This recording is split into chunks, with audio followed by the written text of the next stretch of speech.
ask, well, where should the tithe be given? I want to answer some of your real practical questions. In my last 5 minutes here, I want to answer some practical questions. Some people say, where should I give the tithe? Well, I'll tell you, in Malachi, and if you ask any pastor normally, they're going to reference Malachi 3:10. In Malachi, God spoke through the prophet and said, bring all the tithe into the storehouse. Bring all the tithe into the storehouse. So most, not all, but the majority of New Testament scholars would agree that the storehouse today would represent the house of God.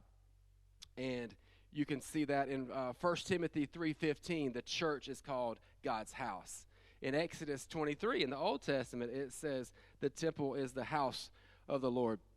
So most people would agree that you tithe to your storehouse. And your storehouse would be the place where you are being spiritually fed, which should be, everyone should be connected to a local church. We love that people watch online from all around, but we want you to find a local church in your city or in your area that you can connect with. And I know things are tricky in COVID world and all that, but eventually you want to be connected to a local family, and we can be your big brother, supplementary. We can be the vitamins, but you got to eat locally, And so I believe that the tithe would be given to the local church. You may disagree on that. That's fine.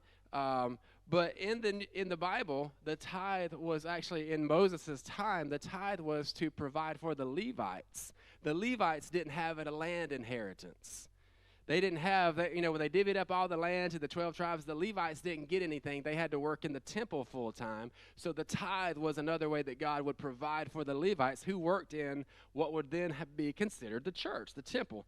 So again, back then they didn't have parachurch ministries. They didn't have TV pastors. They didn't have radio ministries. They didn't have internet ministries. They didn't have all these different extra things that we're so blessed with right now. The only thing they had in the Bible, in the Old Testament, they had the temple. In the New Testament, they had the local church. That was it. So because of that, there's no examples of tithing to your favorite missionary or thing like that. We just don't see that, and it doesn't seem to line up because most of that was done through the local church. The local church, you see that in 1 Corinthians, I think it's 16, where Paul was asking them to take up a love offering for the church in Jerusalem where those brothers were in trouble. So one church was taking care of another church. So that's fine.